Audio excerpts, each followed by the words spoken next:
This is for sure not the way to do this.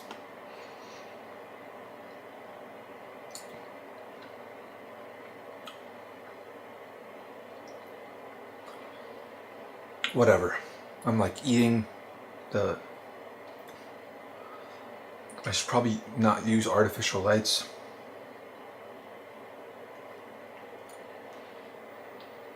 Cool.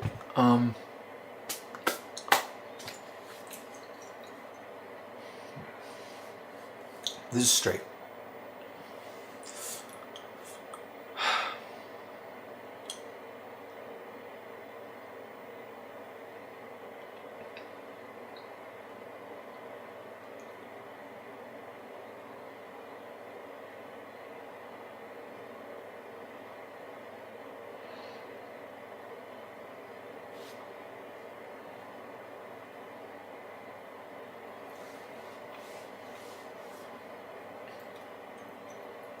So the last meditation stream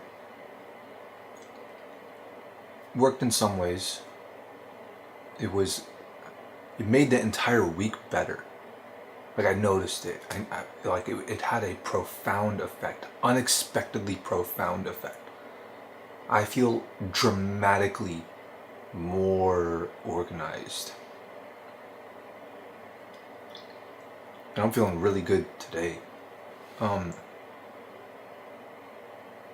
I'm pushing myself a little bit. I was a lot yesterday. I tried to do this yesterday. I tried to record it yesterday, but it didn't turn out all that well. And that's one of the ways that the previous stream wasn't successful, is that I was not able to be consistent with this. And I'm aware, like I'm trying to not beat myself up over it. That's one of the things that I was thinking about yesterday in yesterday's meditation, that I ended up deleting the recording. I formatted the card just out of habit. I felt like I didn't need that one. Maybe I could have saved it for like humility purposes, you know.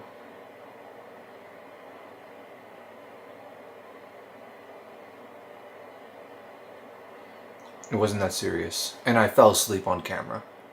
I was trying to do it at a specific time and then work my sleep schedule around it, and then I did it at 7 a.m. I was awake the whole night. Or no, I did it at 8.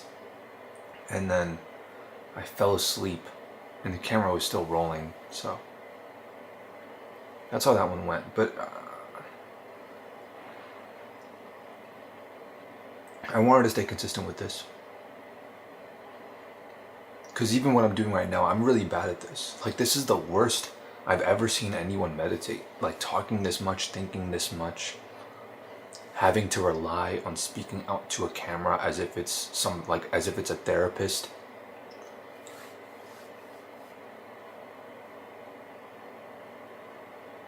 This is not going to be effective as guided meditation for people. Maybe it might be effective for something else, as like a study, but it's not going to be.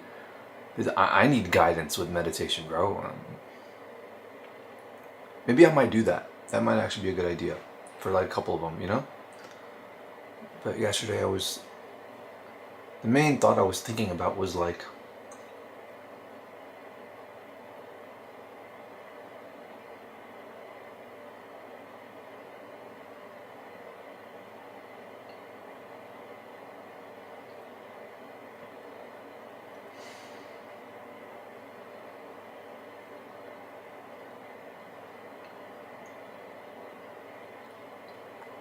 it started with,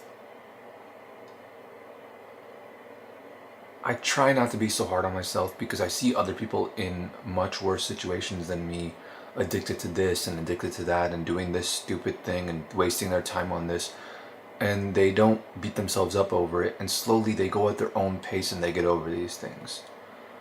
And I know I mean, you can like Andrew Tate advice, motivate yourself and hustle and change your life like that overnight, you know? And those things are effective for motivating you in the moment like that, and for getting you in the mindset to be consistent so you can continue to remember those things. It's unfortunate that it comes in the form of, maybe not comes in the form of, but it ends up in the form that it ends up in because of the platforms that it's on, because people, they go back on social media and they forget the last 10,000 motivational Kobe Bryant posts that they saw, and they just keep scrolling and scrolling and scrolling. And it becomes a high, it becomes an addiction, rather than going, okay, this is the one reminder that I need to do this stuff. I'm gonna keep it in my notes, and then they delete that. They delete the app and they go on the website. They save it as like Instagram post. They save it on like Google Chrome on their phone, on like a bookmark. So anytime they're like procrastinating, they can go back to that one and go like, okay, let me motivate myself with this one. And then after like 5 times you see it, you could delete it from there because you remember what's in it. Like that's an actual effective way to like genuinely take the advice of any of these kinds of online people.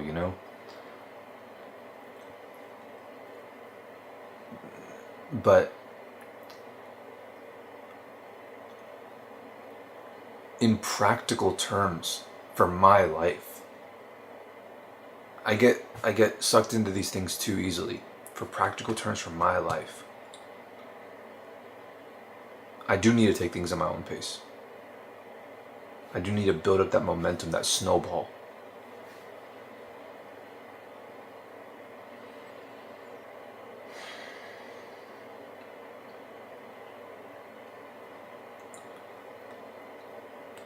And what happens is I don't beat myself up over not changing things. And then after enough time passes, a day comes where I just snap, and it ruins my whole day in the complete opposite direction, where I'm like extremely angry at myself, and it's too much brain fog and I'm unable to do anything. I need some direction.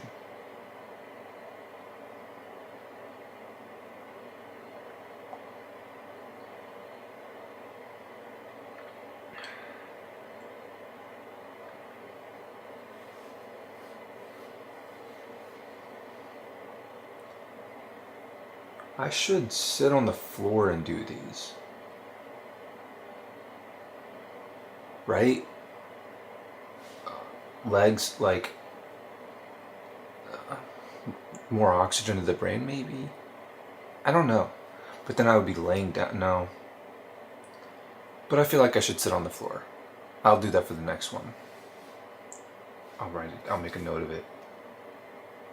Because I'm not going to remember to move this tripod and all this stuff.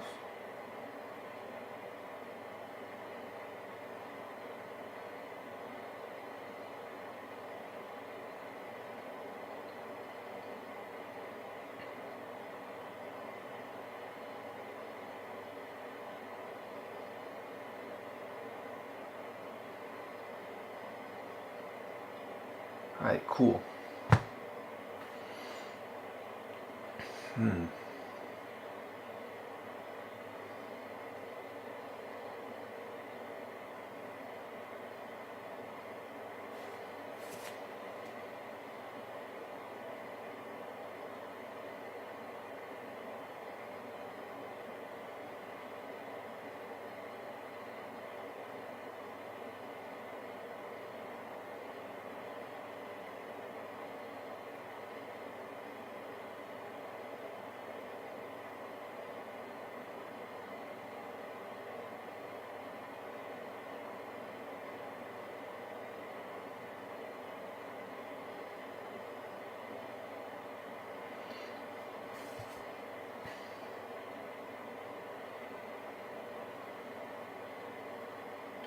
Alright.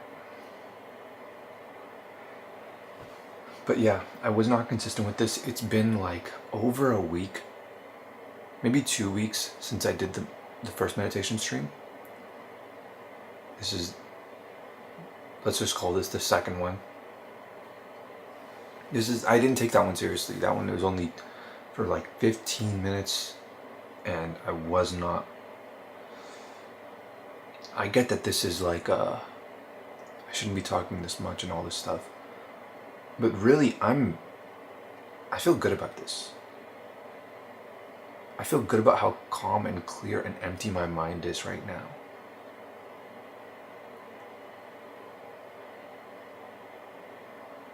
It's not a pride. It's not a thing. A point of pride. At some point it is. At some point it is a point of pride for me to go, oh, I'm an overthinker. I'm an overthinker, and all this stuff. Because then it's like I can transition that into, it's effortless for me. Deep, divergent thought is effortless, and I'm really good at it, and that's pride. Obviously, it's not good. And I feel like I should say obviously to that one, but I feel like it's not obvious. It wasn't obvious to me. It did feel good to be proud of that kind of thing. I know better now because of the guidance that I've gotten. I really did get lucky. And I know that that's the right perspective to have.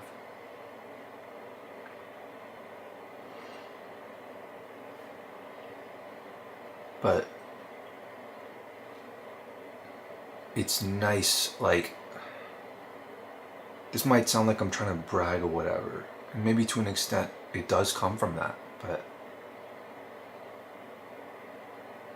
I think so much that, like, right now I'm thinking at like 80% at what I usually do on Idle. Like, I'm doing good. I'm doing better than I'm normally. Like, this is. I feel like I'm not describing this right. If the point of meditation is to clear my thoughts, go down to 0% thoughts, I'm at 80% of the usual. And not the usual when I'm trying to think, the usual of when I'm just relaxing. And I'm gonna go at my own pace and go down and down and down.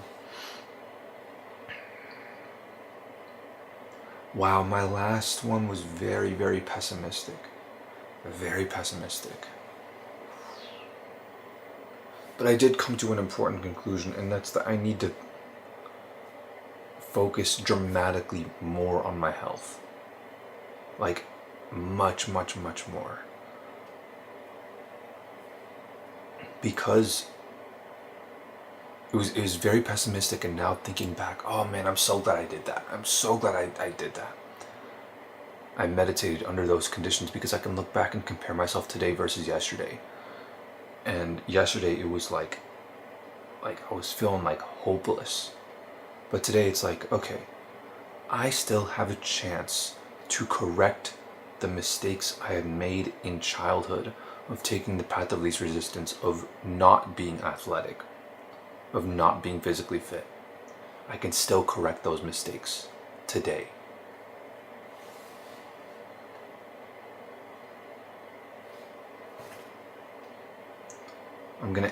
I'm just making a note to, wow, I never share what I'm writing notes of with anyone. But I feel so comfortable sharing it, like, in this.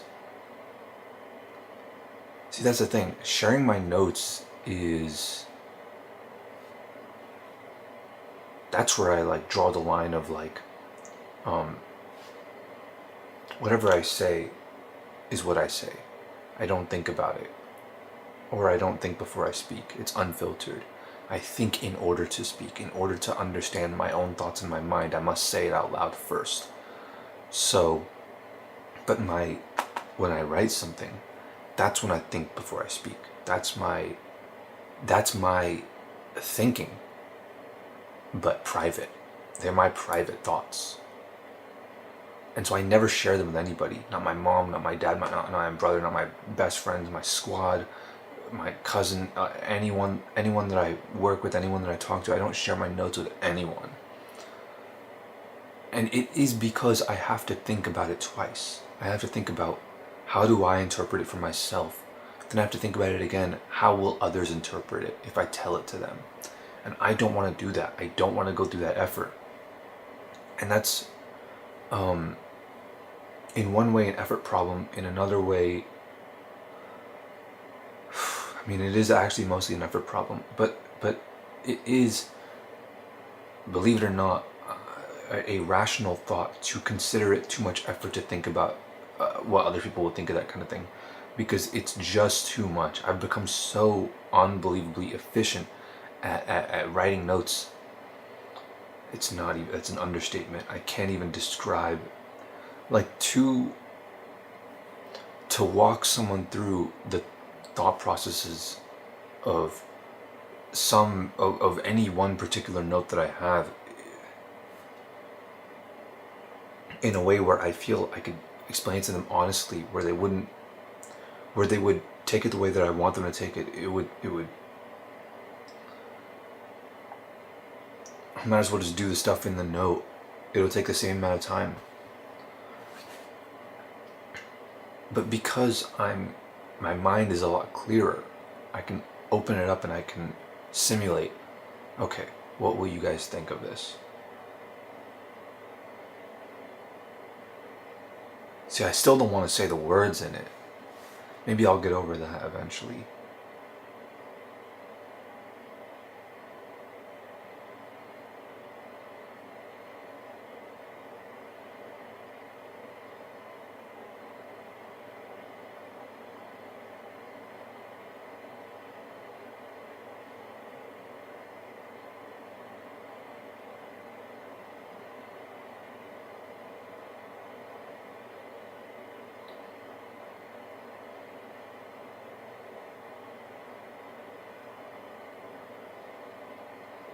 Wow, it's feeling very crucial right now. I basically just wrote integrate physical fitness into all aspects of my life, pretty much. But it really, like, it really feels like such an important priority right now. It really, it's like blink in the blink glance at the rest of my life. Let the rest of my life flash before my eyes. I just take a random timestamp. 42 years old.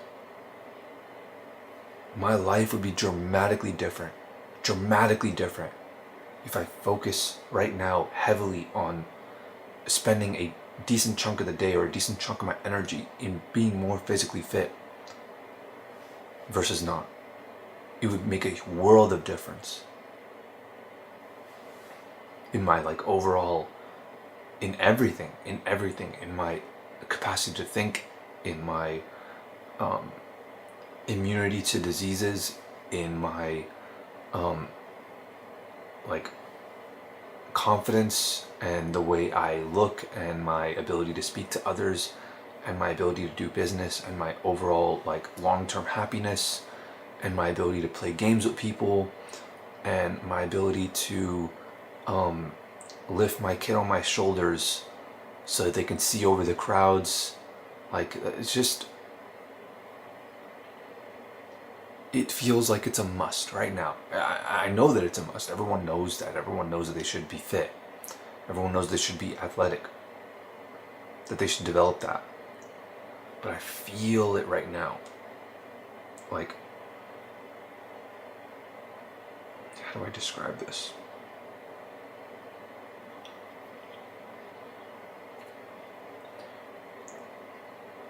I'm thinking about the rest of my life in, like, a condensed, like, bottle, in, like, a bottle form.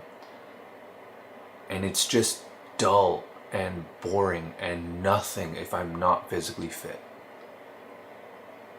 But if I'm able to play and I'm able to run and I can juke people out and I got good legs and I got good knees and my ankles are not breaking and my bones are not shattering and I'm able to get up and I don't have, like, an iron deficiency and all this shit, it's so much more life. It's just such a no-brainer. It's like an absolute must. It feels more of a priority than all this other, like, truly I feel as though the other things matter much less. I feel as though I can find happiness alone in my own mind, working a simple, making sure my rent's paid, meditating, eating carrots, like just living a peaceful life, humble life, prudent life, low energy, low cost, all that stuff. But man, the body really is a make or break. All the other stuff, even relationships like family relationships, feel less important than health. And I think that's correct. I think the priority is health. And I know everyone says that, but I don't think people should say it. I don't think people need to say it. People have said that to me my whole life, and I never took it seriously. It's like no one's gonna listen to that. They need to realize it for themselves. They need to have a date where they just feel like shit and they're really, really thinking about it. And that's really what it takes. It does take this kind of meditation. It does take this kind of mindfulness. It takes this kind of reflecting on where you were yesterday and how you're feeling and all this stuff. Because everybody has those moments where like you're sick or you got like you're recovering from some injury or something like that, and you're like, man, everyone takes this thing for granted. Everyone takes the fact that they can move this way, or they have this sense that's not impaired or whatever for granted, And people don't stop to just slow down a little bit, slow down their mind a little bit from all the distractions and go like, oh, I'm back in that position where I have that thing. I'm not bedridden anymore. I don't have a cast or something like that anymore. Like I'm good again. Let me be grateful for that. Let me feel good about that. Let me allow myself to feel good about that again. And people don't take the time to do that. And that ungratefulness, or that I shouldn't say ungrateful, that sounds bad, that lack of going out of your way to feel grateful about your situation, going out of your way to understand how lucky you actually are, is a driving factor in a lot of people's misery and desire to compete and put other people down even more. And it's a never-ending cycle of more distractions and more competition and more distractions and more competition, and not competition in the right way. Because I do use that word positively as well, because it is, in many ways, in many situations, there's no other word to describe it, a very positive thing.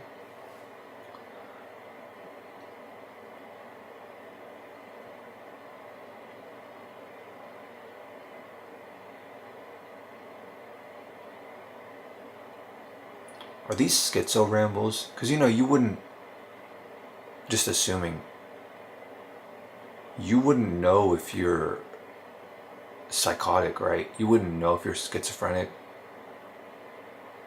It would, like, the voices in your head, whatever, would feel real. So you wouldn't assume that they're, fake might be the right word. You would assume that they're coming from outside of your own head. I don't know exactly how it would be, but I'm assuming that schizophrenic people don't know that they are schizophrenic. They cannot self-diagnose. Maybe they can if they are really knowledgeable about it, but as I'm showing right here, I'm not knowledgeable about it. So let me know if these sound like schizo rambles.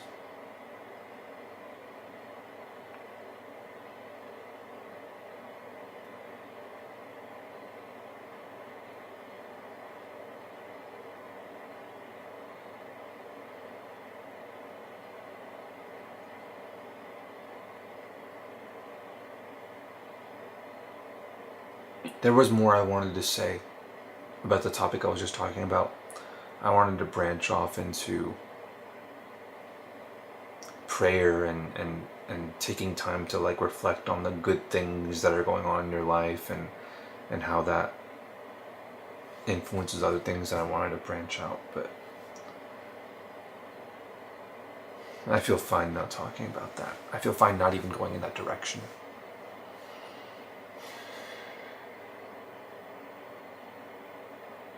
I value my ability to branch out and think creatively and think divergently and make these connections so much that I never stopped to consider the fact that maybe it was making me miserable. that maybe life is better without it.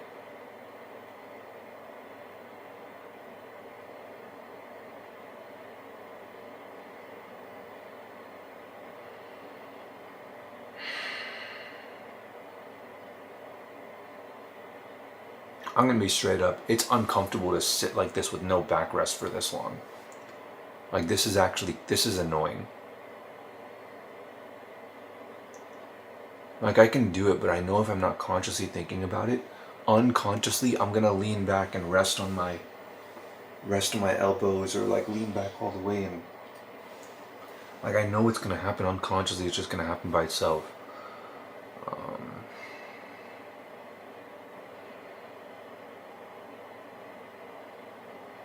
Whatever.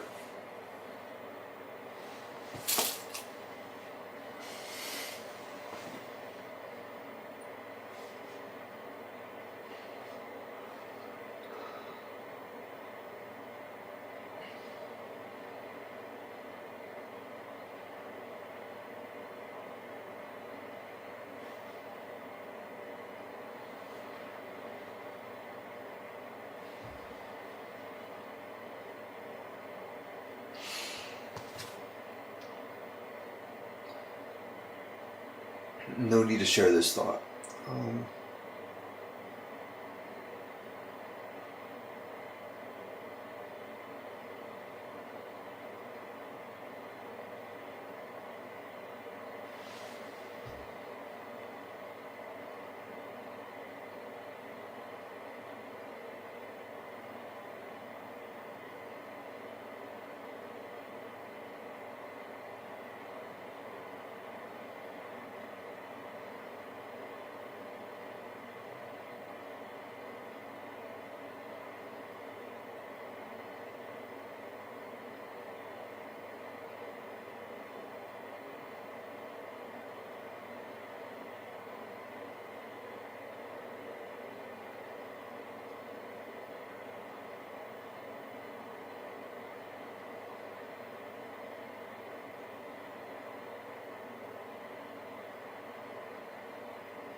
I'm glad I actually started doing my meditations like sitting down like this, actually. I'm glad, because I tried to do it sitting down on the floor a couple times, and that was a bit of a rough start. That actually was. I'm very weak. I'm not afraid to admit that.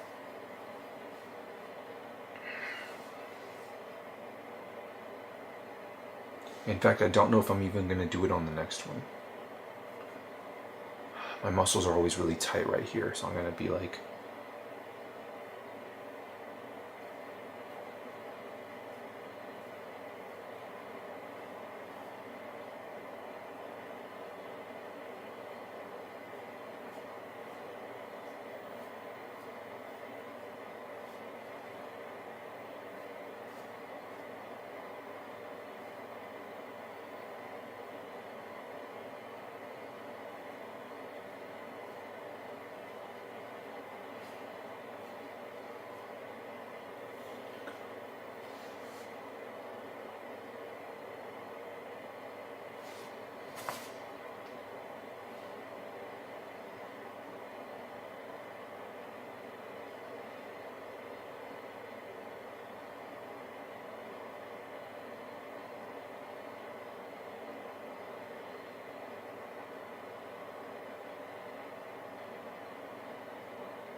I'm aware of what I'm not like mindlessly using my phone scrolling. I'm actually doing something, and then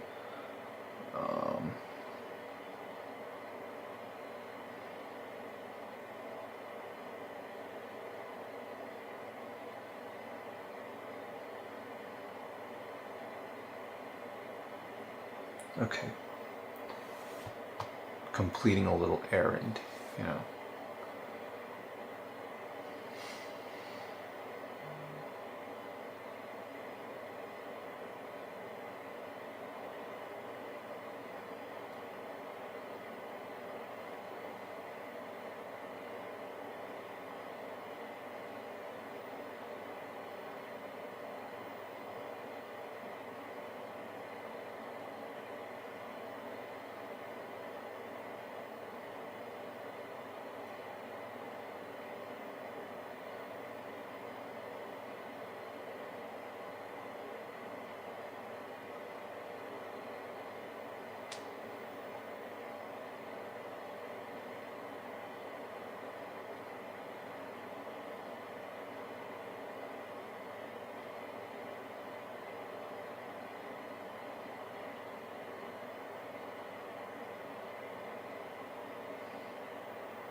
I think I'm good for this one. I have a lot to do. I'm very distracted. I have a lot to do. I'm very distracted in this one. Because I'm excited. I'm excited to get things organized. Excited is the wrong word. I say excited in a more excited way than I actually am. Habit. But it is currently 3:25. There's some stuff that I want to do before sunrise. I want to take this stuff out, throw it in this dumpster behind this abandoned church. I want to go to the gym. Like, there's a few things I want to do right now, actually. It's Wednesday.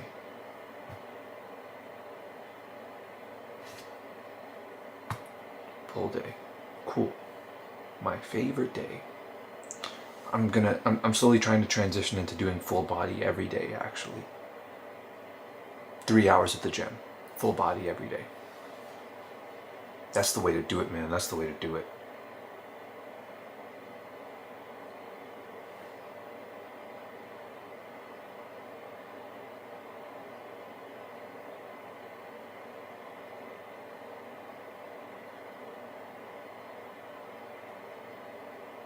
Four-hour work days, 4 hours of work, 3 hours at the gym, 1 hour to do the extra shit, maintenance, showering and all that stuff. And then the rest of the time it's like living, you know? Hanging out with people, enjoying life, streaming, making content, like consuming art, creating art.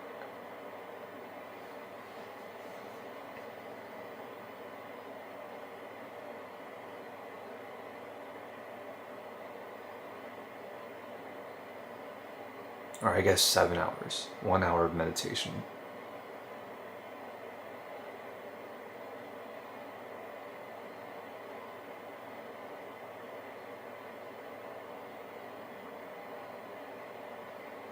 Whatever.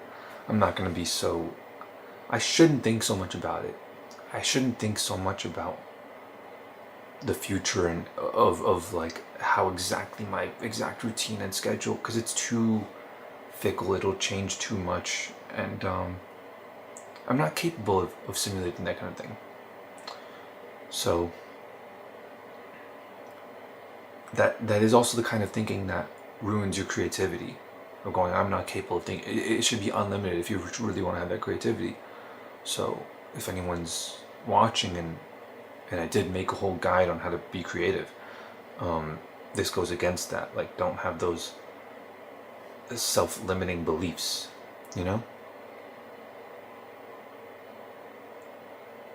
But I think my priorities are shifting. I want to find peace and happiness in my life.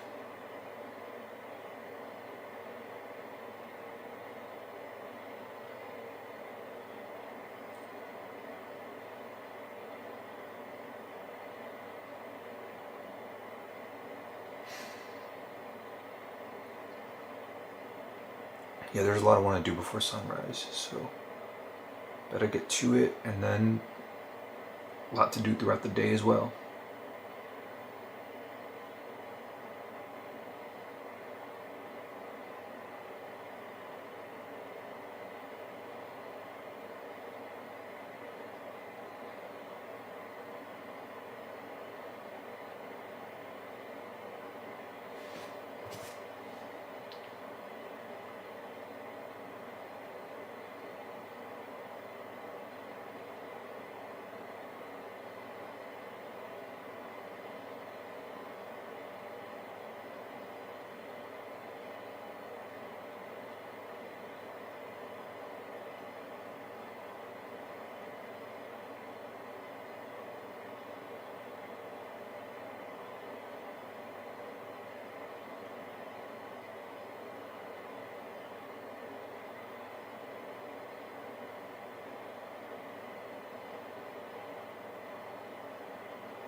I really do have social anxiety.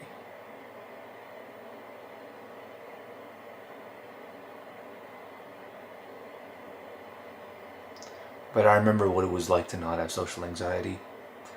So I can snap out of it if I'm talking to people regularly on a daily basis.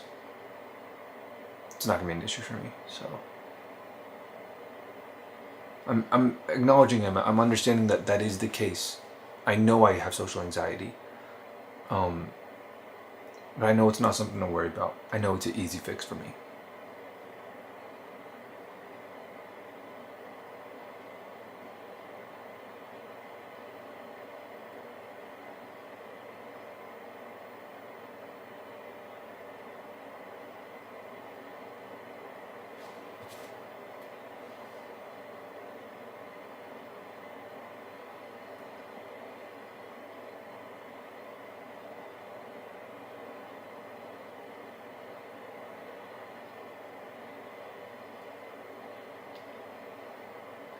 Alright, I think that's good for me for this time, for right now. This was obviously nowhere near as effective and as profound as the first one. Maybe, I don't know, who knows what it might turn out to be. But I might do this a couple more times, and then I might start sitting on the floor and doing these. I don't know where this is going to go. I have plans, but I don't know.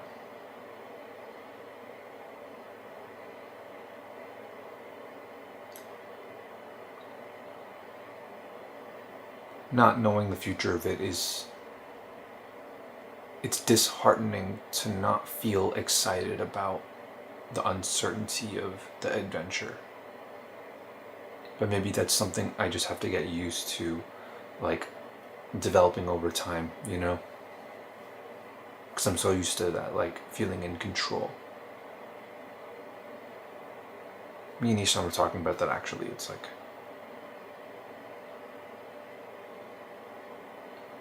we were at this after party.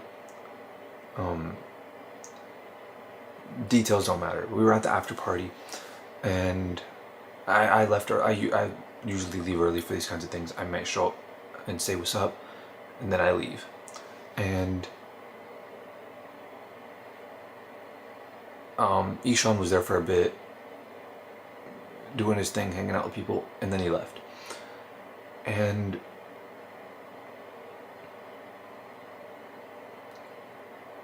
we're like, hey, bro, screw just sitting up here. You want to go down to the beach? So we go down to the beach, and we're like, all right, let's just like kick it. Let's just like walk on the beach and just talk.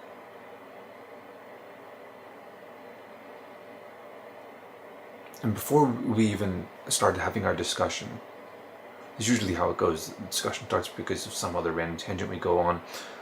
Small talk. Oh, I'm not feeling those kinds of after parties. He's saying this. He's saying, oh, you know, he's opening up like that kind of. I'm very like. He knows I have good intentions, you know. So he's super open with me. So he tells me he's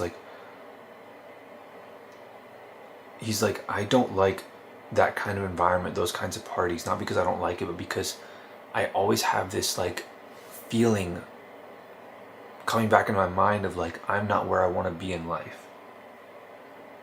And I understand that. I understand that so deeply because I have been averse or afraid to put that into words myself. I don't like those environments because I feel like I'm not where I want to be in life. But it's scary to put that into words and to say it out loud because it sounds so irrational. It sounds so stupid. Like, how does that make any sense? I can do my thing now and then work on where I want to be in life after this. It's not like those two things are separate. I can use this as an opportunity to, like this after party, to make connections and to be further where I want to be in life and all that stuff, you know? And is this not what I want to do? Am I not enjoying this? And he enjoys that kind of thing. And I enjoy that kind of thing too, so to a certain extent. It's I don't mind that adult parties have alcohol and all that stuff.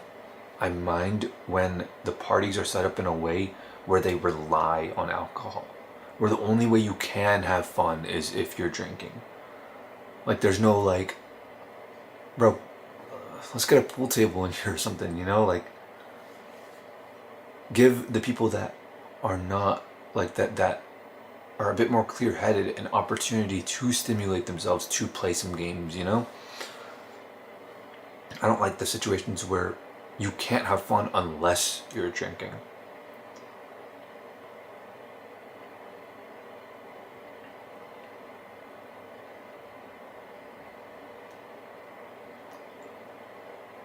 But we were thinking about that on the elevator down, going to the beach. And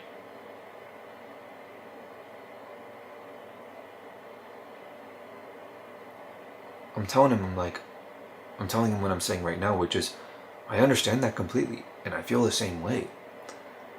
And it's interesting that you bring this up, and I'm glad you brought this up, because now is as good a time as any to reconcile this thought and to understand why it exists. Like, why is that the case? Start at the top of the elevator, we don't say anything. Because it makes no sense. How do you make that connection? I'm not where I want to be in life, so it's hard to enjoy myself in this party. Why not enjoy myself to the fullest? Work hard, play hard, you know? What's the logic behind that thought? And it really is just like a level of discomfort. Or discontentment, maybe. I don't know the right word for it, but when we got to the bottom of the elevator, I said, Hail Mary, right? Hail Mary, but I feel there's some truth to this. Because it did hit in a way. In one way it didn't hit, which is like, it didn't feel right. It felt like a Hail Mary. It felt like I was coming up with this idea as I was saying it. But on the other hand, it did strike a chord, and I'm like, that kind of makes sense, you know? I said, I think this feeling kind of comes from a lack of being in control.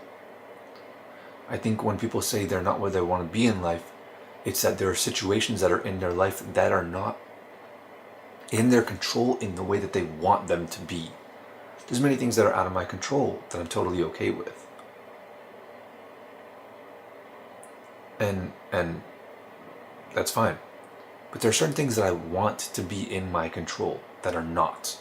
Like my financial stability, for example. I told him that. I'm like, I think it comes from the lack of feeling like you're in control. And he daps me up and he's like, dude, because he's drunk, you know? He's like, yo, and all that stuff. And that makes me feel good. I'm like, oh, I struck a chord with someone. I said something that resonated with someone. That's nice, you know? I like that. Um, it feels good to consume profound information. It feels even better to create it and disseminate it. Artist proclivity, you know. But the reason why I'm bringing this up now, and then we went on to a further discussion about a lot of things, but the reason why I'm bringing this up right now is because I feel as though it is important to not only try to have a deep, intrinsic understanding, like let it be so well understood in your mind that it permeates your entire lifestyle and you never forget it, even every moment of the day where you don't have to consciously think about it. You need to understand, okay, these are the things I want to have in my control, these are the things that I don't need to have in my control, that I don't have a desire, or that don't need to be in my control, so I should not want to have them in my control, or they're better off not in my control. And I think also it is important to be mindful, like how I'm not very mindful right now. I still have so much brain fog, but it's better than normal, you know. I think it's important to maybe meditate, strip away all the stimulation. I have so much stimulation right now, so much going on in my room, you know, so I'm distracted. But strip away all that stimulation, and then I'm glad I have it though. It's a nice anchor for me to not be so completely unhinged, if I'm not already being unhinged. But now that I'm thinking about it and I'm trying to organize my thoughts, okay, what do I have in my control? What do I not have in control? So I can just clearly, easily lay out what it is, so I can prioritize my efforts into being in control of those things. I'm actually realizing, oh, I don't need to have some of these things in my control. Like some of the things I do need to have in my control, like my financial stability, I do need to have that in my control. But some of the other things, like that's totally fine. I don't need to, like the way other people act and things like that, that's fine. I really don't need to be in control of that. Like the kinds of things that other people think of me, it's really not necessary that I can control that.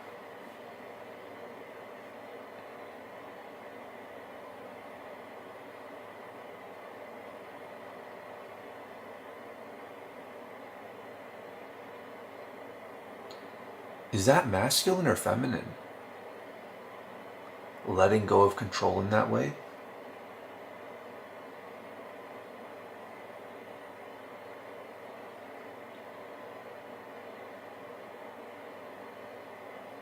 Choosing to go like, saying I don't need it is masculine. Saying I don't need to control it.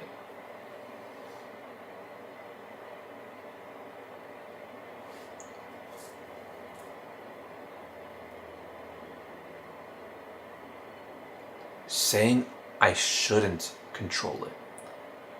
And I'm better off and more happy and more peaceful and more content not in control of these things. That is submissive.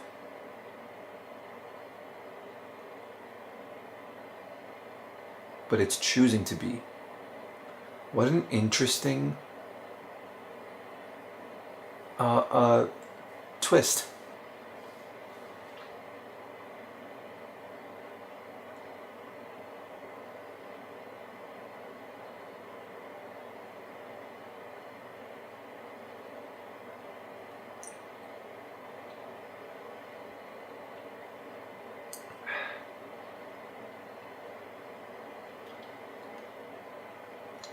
I'm using my tongue to scratch my throat. That's what I'm doing right now. Whenever I do that. I don't know how I developed this skill, if you can call it that.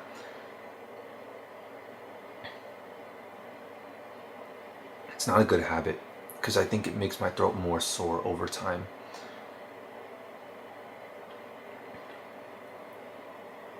but I don't know what to do. It's itchy, you know. But again, I guess that's the point of meditation, is to like refrain from doing all these things.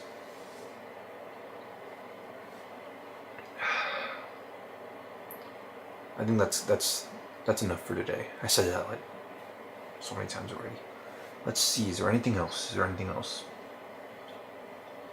See, now that I'm looking, I shouldn't look. It doesn't feel like I'm exactly done. That's why I'm not hitting end on the record button. Obviously, it's obvious. I don't need to say that. If I felt like I was done, I would have ended the recording by now.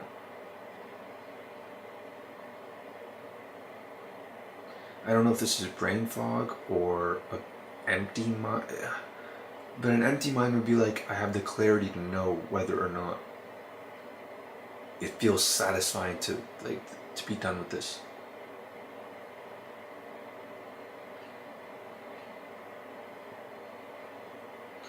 Maybe some brain rot stimulation ought to do the trick.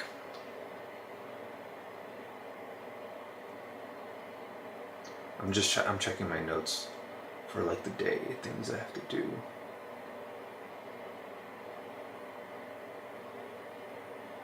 Let me just think about what I want to do for the day.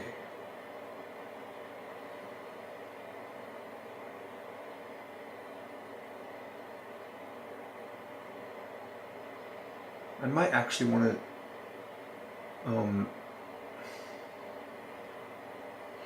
once I leave, once I get in the car, I get energy. Driving gives me energy, so the moment I leave to take all that stuff and go to the gym, the day started.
It's unsatisfying to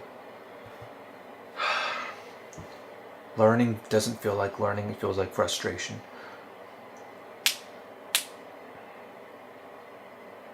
I'm having all these thoughts, creative thoughts, about philosophical things that I could say, or things that I want to write down, but I'm letting them go. I'm choosing to ignore them. And that is I'm not getting the dopamine reward that I want from thinking those thoughts. I'm used to it. I'm addicted to it. And I have to lay this all out because, again, maybe this is just a cope, right? But I speak out loud to know what my own thoughts are. That's what's going on. My throat is sore now because I was scratching it like that. So that's annoying. Shouldn't have done that.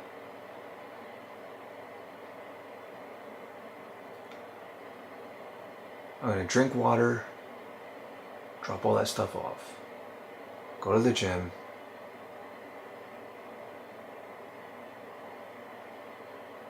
come back, clean my room completely.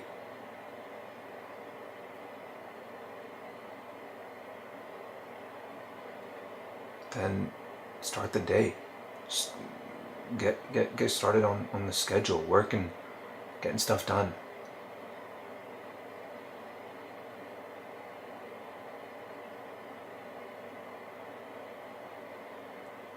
Let me go through all that in my head one more time.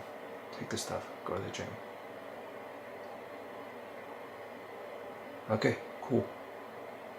Do I want to take AirPods with me to the gym? Kinda not feeling like I need to.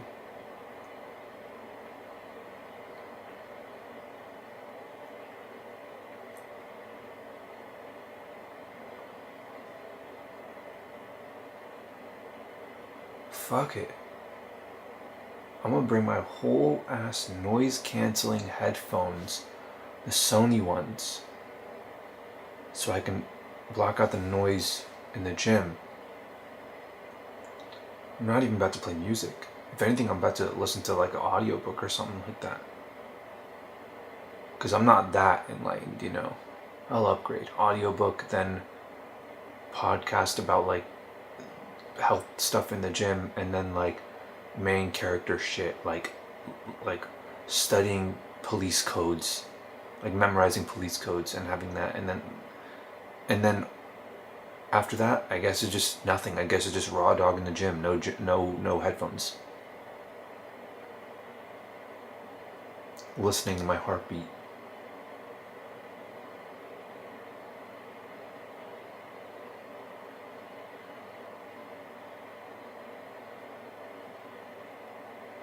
I did just have a thought of like it would look weird wearing like big ass headphones in the gym, but who gives a fuck, really? Honestly, it's not worth thinking about that kind of thing. Too many thoughts. Gotta get rid of them. I need to charge those headphones actually.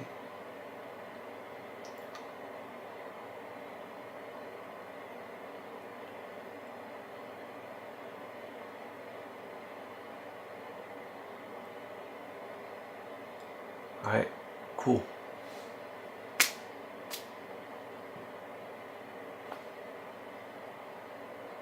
That's it.